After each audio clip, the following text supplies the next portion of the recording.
আমর ইবনে শুআয়ব আন আবিহি আন জাদ্দিহি, আমর ইবনে শুআয়ব তার পিতার মধ্যস্থতায় তার দাদা থেকে বর্ণনা করেন। তার দাদা বলেন, নাহা রাসূলুল্লাহ সাল্লাল্লাহু আলাইহি সাল্লাম আন তানাসুদিল আসার ফিল মসজিদ ওয়াই ইয়াবিয়া ওয়া ইয়াশতারিয়া ফিহে। মসজিদে কবিতা গাওয়া নিষেধ। নিতান্তই যদি কবিতায় কোনো কল্যাণমূলক কথা থাকে তাহলে মসজিদে বলা যাবে। তাছাড়া যাতে কোনো কোরআন হাদিসের কথা নেই, এমনি গান গাজাল বা কবিতা এইসব কিছু মসজিদে পড়া যাবে না, আল্লাহ রাসূল নিষেধ করলেন। তিনি বললেন মসজিদে ক্রয় বিক্রয় করা যাবে না। তিনি বললেন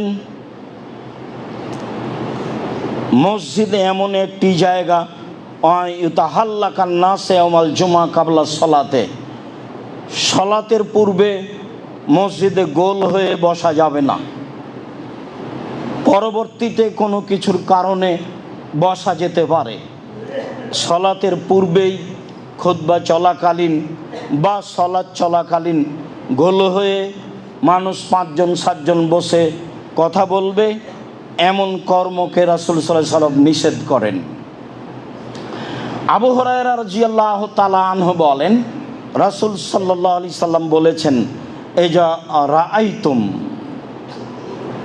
আইয়াবিয়া আয়াবতা ফিল মসজিদ ফাকুলু লা আরবাহাল্লাহু তিজারাতাক। তোমরা যদি কাউকে দেখতে পাও মসজিদে কোনো জিনিস কিনছে বা বিক্রি করছে, ক্রয় বিক্রয় করছে, তাহলে তোমরা উত্তর দিবা, আল্লাহ যেন তোমাদের ব্যবসায় বরকত দান না করেন। এটা আপনাকে বলতে হবে, এটা আদেশ, যেন তোমার এই ব্যবসায় আল্লাহ বরকত না দেয়। তিনি বললেন তারপরে,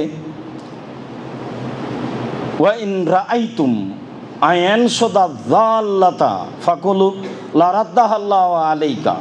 তোমরা যদি শুনতে পাও মসজিদে হারানো জিনিস খুঁজছে, তাহলে বলবা আল্লাহ তার এই হারানো জিনিস তুমি তাকে ফেরত দিবা না।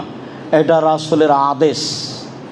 বুখারী মুসলিমে এসেছে, লাম তুবনা লিহাজা, হারানো জিনিস বিজ্ঞপ্তি দিতে হবে, প্রচার করতে হবে, এই জন্য মসজিদ নির্মাণ করা হয়নি।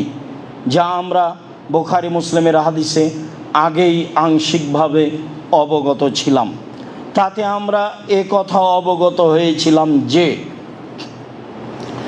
মসজিদে মরা মানুষের সংবাদ প্রচার করা যাবে না, মসজিদের মাইকিং করা যাবে না। কেন? সেটা হলো জাহেলি প্রথা। মরা মানুষের মরার সংবাদ দিতে হবে, হাদিস বুখারী মুসলিম। আবার মরা মানুষের মরা সংবাদ প্রচার করা নিষেধ, এটাও বুখারী মুসলিম। তাহলে সমাধা কি?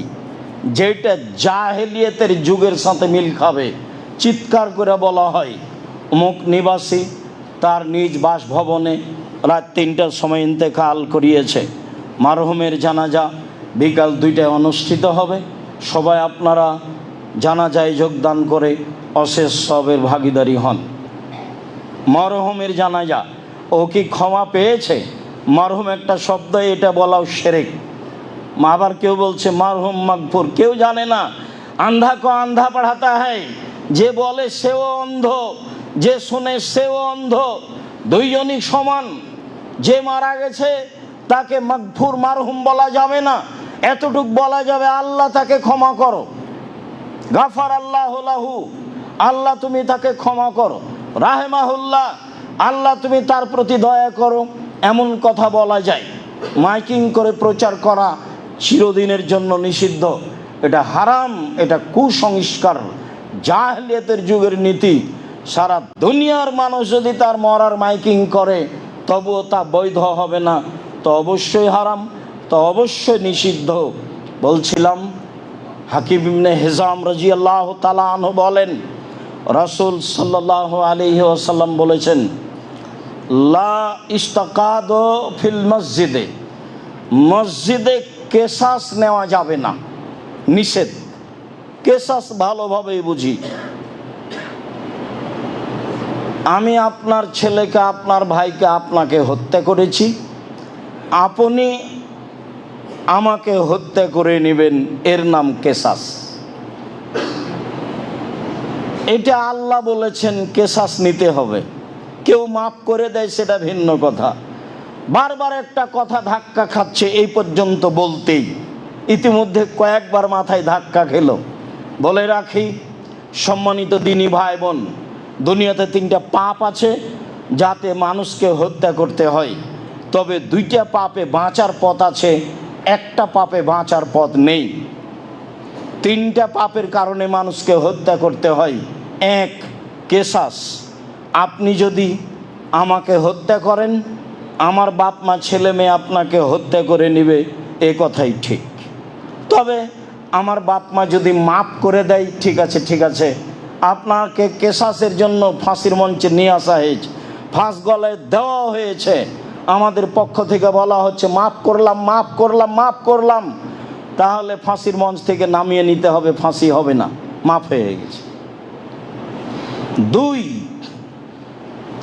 কেউ যদি মোরতাদ হয়ে যায়, বলে আমি ইসলাম ধর্ম ত্যাগ করলাম, বলে গাভীর দুধ হারাম, বলে মদ হালাল, এইরকম যদি বলে তাহলে তাকে হত্যা করতে হবে। তারও বাঁচার পথ আছে, তাকেও ফাঁসির মঞ্চে নিয়ে যাওয়া হয়েছে। ও বলছে আমি তওবা করলাম, আমার ভুল হয়েছে, গাভীর দুধ হালাল মদ হারাম। স্বীকৃতি দিলে তাকে ফাঁসির মঞ্চ থেকে নামিয়ে দিতে হবে, তার ফাঁসি হবে না। বিবাহ করার পরে যদি কেউ জেনা করে তাহলেও তাকে হত্যা করতে হবে, তাকে বাঁচানোর পৃথিবীতে কোনো পথঘাট নেই। যেটা এখন স্বাভাবিক পাপ, যেটা ঘরে ঘরে হচ্ছে, যেটা কোনো বড় জটিল ব্যাপার নয়, এত বড় জটিল ব্যাপার, তাকে বাঁচানোর পৃথিবীতে কোনো পথই নেই। তাকে যদি বাঁচাতে হয় তাহলে মুহাম্মদ সাল্লাল্লাহু আলাইহি সাল্লামকে আবার দুনিয়াতে আসতে হবে, এসে বলতে হবে পৃথিবীর মানুষ, আমি মুহাম্মদ ঘোষণা দিচ্ছি, বিবাহ করার পরে যদি কেউ জেনায় লিপ্ত হয় তাহলে তাকে হত্যা করতে হবে না। যেহেতু তিনি আর কিয়ামত পর্যন্ত কোনোদিন আসবেন না, কাজে ঘোষণাও কোনোদিন আর হবে না, কাজে বিবাহ করার পরে জেনায় লিপ্ত হলে তাকে রক্ষা করার পৃথিবীতে কোনো পথ ঘাট বের হবে না। এটাই শরীয়ত। সম্মানিত দিনী ভাই বোন, তারপর রাসূল সাল্লাল্লাহু আলাইহি ওয়াসাল্লাম বলেন ওয়াইন শাদাল্লাহ শার ফিহে, মসজিদে কবিতা গাওয়া নিষেধ। তারপরে তিনি বললেন অন্তুকামাল হুদুদ ফিহে, মসজিদে শাস্তি, নির্ধারিত শাস্তি লাগানো নিষেধ। নির্ধারিত শাস্তি কি? চুরি করেছে হাত কেটে দিতে হবে, এটা নির্ধারিত শাস্তি। অপবাদ লাগিয়েছে 80 লাঠি পিটাতে হবে, এটা নির্ধারিত শাস্তি। অবিবাহিত অবস্থায় জেনা করেছে 100 লাঠি পিটাতে হবে, এটা নির্ধারিত শাস্তি। যেগুলো শরীয়তে নির্ধারিত শাস্তি রয়েছে সেগুলো মসজিদে বাস্তবায়ন করা যাবে না। তাহলে বেশ কিছু নিষিদ্ধ মসজিদে তা ধারাবাহিকভাবে অবগত হচ্ছিলাম, যদিও মসজিদ অনেক কিছুর জায়গা, এরপরেও এসব কিছু মসজিদে করা যাবে না বলে রাসূল সাল্লাল্লাহু আলাইহি সাল্লাম বলেন, যা ধারাবাহিকভাবে আপনার সামনে পেশ করছিলাম সতর্কবাণীতে। তারপরে চলেন আমরা আবার পরিষ্কার পরিচ্ছন্নতায় ফিরে যাই। আয়েশা রাদিয়াল্লাহু তাআলা আনহা বলেন, রাসূল সাল্লাল্লাহু আলাইহি ওয়াসাল্লাম বলেছেন, আদেশ করেছেন, বেনাইল মসজিদ ফিদ্দুর, পাড়ায় পাড়ায় মসজিদ তৈরি করো এবং তাকে পরিষ্কার পরিচ্ছন্ন রাখো। পরিষ্কার পরিচ্ছন্নের বিষয়টি অতীব জরুরি।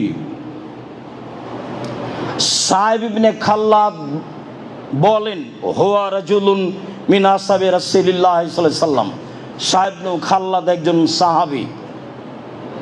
কালা ইন্না রাজুলান আম্মান নাসা, তিনি একটা লোককে দেখলেন জনগণের এমামতি করছে। ফাবাসাকা ফিল কিবলা, সে এমামতি করাকালীন সামনের দিকে থুথু ফেলে দিল। এই অবস্থা আল্লাহর নবী দেখলেন।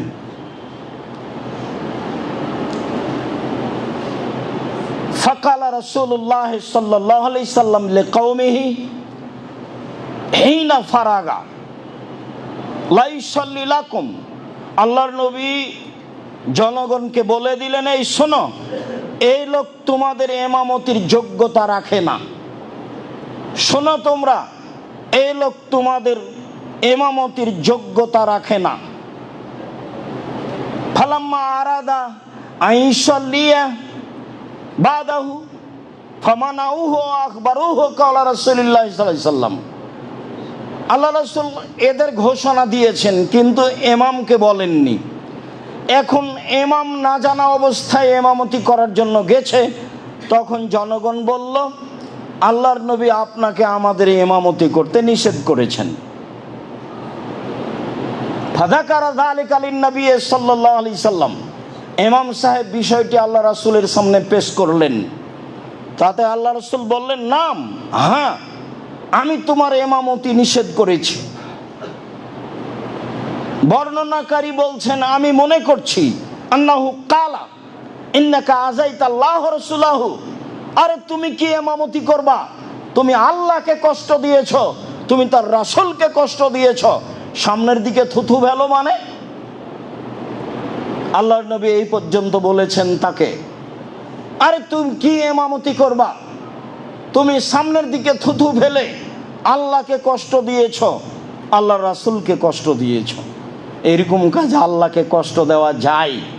এ কথা আল্লাহর নবী বলছেন। জি, মানুষ যদি যুগকে গালি দেয় তাহলে আল্লাহকে কষ্ট দেওয়া হয়।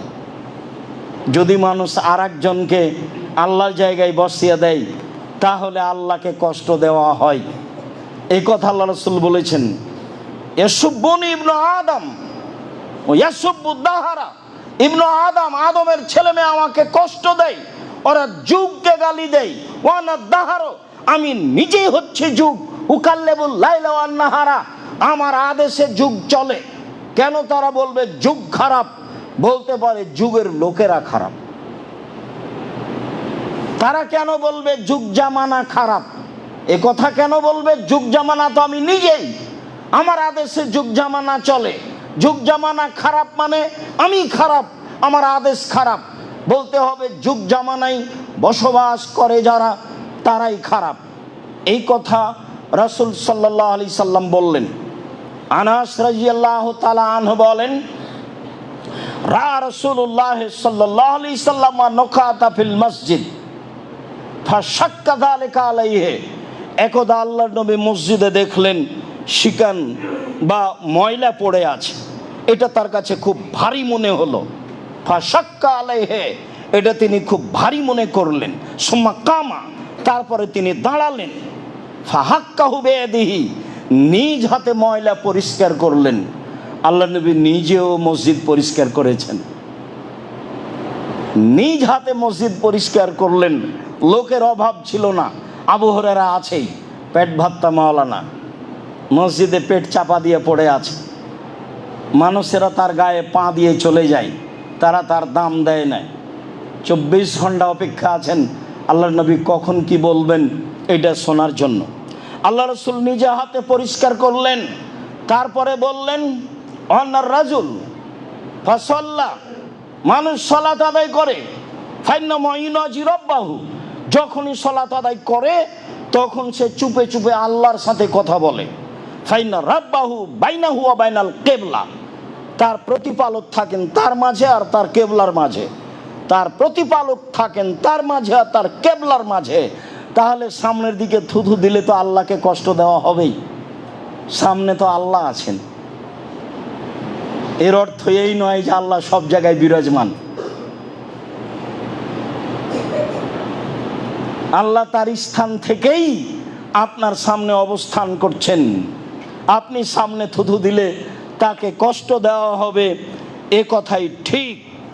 তিনি বললেন, ফালাইয়াবসুকান্না আহাদুকুম কিবলাতা কিবলাতিহি কিবলা কিবলাতিহি, অবশ্যই তোমাদের কোনো ব্যক্তি যেন সামনের দিকে থুথু না ফেলে। ফালিয়াবসুকান ইয়াসারিহি, প্রয়োজন হলে বামে ফেলবে। আও তাহাতা কাদামিহি, প্রয়োজন হলে পায়ের নিচে ফেলবে।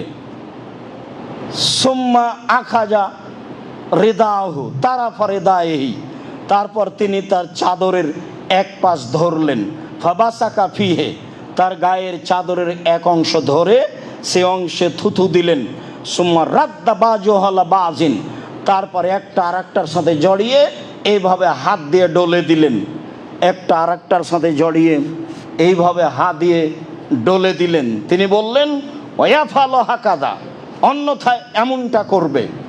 তাহলে বাম দিকে তো এখন থুথু ফেলা যায় না, মসজিদ তো যা হওয়ার তাই। পায়ের নিচেও থুথু ফেলা যায় না, মসজিদ তো যা হওয়ার তাই। তাহলে এখন কি করতে হবে? রাসূলের শেষ কর্ম যেটা, সেটাই কিয়ামত পর্যন্ত বলবৎ থাকবে। আপনার পকেটে টিস্যু থাকবে, হাতে টিস্যু থাকবে, রুমাল থাকবে। রাসূল সাল্লাল্লাহু আলাইহি সাল্লাম দেখালেন যে রুমালে থুথু দিয়ে দিলেন, দিয়ে এটা হাত দিয়ে ডলে দিলেন। আপাতত রুমালটাকে এভাবে ডলে দিয়ে অথবা টিস্যুটাকে ডলে দিয়ে নিজের জায়গা মতো রাখবেন, এই কথা আল্লাহ রাসূল বললেন এবং নিজে দেখালেন। কিয়ামত পর্যন্ত মসজিদ পরিষ্কার রাখতে হবে, তার একটা সুন্দর নিয়ম দিলেন মুহাম্মদ সাল্লাল্লাহু আলাইহি সাল্লাম। উমামা বাহেলি রাদিয়াল্লাহু তাআলা আনহু বলেন, রাসূল সাল্লাল্লাহু আলাইহি সাল্লাম বলেছেন, ওরে জাত আলাইয়া আমালা উম্মতি হাসানুহা সাইয়্যুহা, আমার উম্মতের সব পাপ সব নেকি আমার সামনে পেশ করা হলো। সবচেয়ে যেটা ভালো নেকি, সেটা রাস্তা থেকে কষ্টদায়ক জিনিস সরিয়ে দেওয়ার নেকি। রাস্তাঘাট বন্ধ করা চিরদিনের জন্য নিষিদ্ধ, হরতাল কিয়ামত পর্যন্ত হারাম। রাস্তাঘাট বন্ধ, কোনো এমপি মন্ত্রীর জন্য রাস্তাঘাট বন্ধ রাখা কিয়ামত পর্যন্ত নিষেধ। খুব ভালোভাবে মনে রাখবেন, একাধিক হাদিস, দুই একটা নয়। আর যেখানে রাস্তার গন্ডগোল হবে সেটাও হবে ডবল, এটাও তার আদেশ। রাস্তার গন্ডগোল হলেই তা ডবল হবে। তাহলে সেই কালে মরুভূমির মানুষ, আরে সবই রাস্তা, সারা পৃথিবী বিরান পড়ে আছে আজও। যান ১৫০০ বছর পরে গিয়ে দেখেন সারা পৃথিবী ফাঁকা, গোটা দেশ ফাঁকা, ঘন্টার ঘন্টা গাড়ি চলে, কোনো বাড়ি ঘর নেই। রাস্তার সমস্যা তো আমাদের দেশে, ঘনবস্তি। মনে হচ্ছে যে তিনি আমাদের দেশে, আমাদের বাড়ি, আমাদের এলাকা দেখেছেন, দেখে এরকম আদেশ করছেন, ভাবে মনে হচ্ছে। সম্মানিত দিনী ভাই বোন, তিনি বললেন আমার কাছে সবচেয়ে যেটা খারাপ পাপ পেশ করা হলো, সেটা হলো মসজিদে ময়লা পড়ে আছে, তা পরিষ্কার করা হলো না। এই পাপ আমার কাছে সবচেয়ে খারাপ। পরিষ্কারের বিষয়টি খুব ভালোভাবে যারা আপনারা মসজিদের তদারকি করেন, দেখাশোনা করেন, সভাপতি হিসাবে, মুতাল্লি হিসাবে, সেক্রেটারি হিসাবে, মসজিদে ঢোকার সাথেই আপনি বারান্দা থেকে দেখা শুরু করবেন মসজিদের অবস্থা কি, ঝকঝকে হয়ে আছে কিনা, পরিষ্কার ঠিক আছে কিনা, মাদুর ঠিক মতো আছে কিনা, সব কিছু সাজানো গোছানো কিনা, সব আপনাকে তদন্ত করতে হবে। এর নাম দায়িত্বশীল। সম্মানিত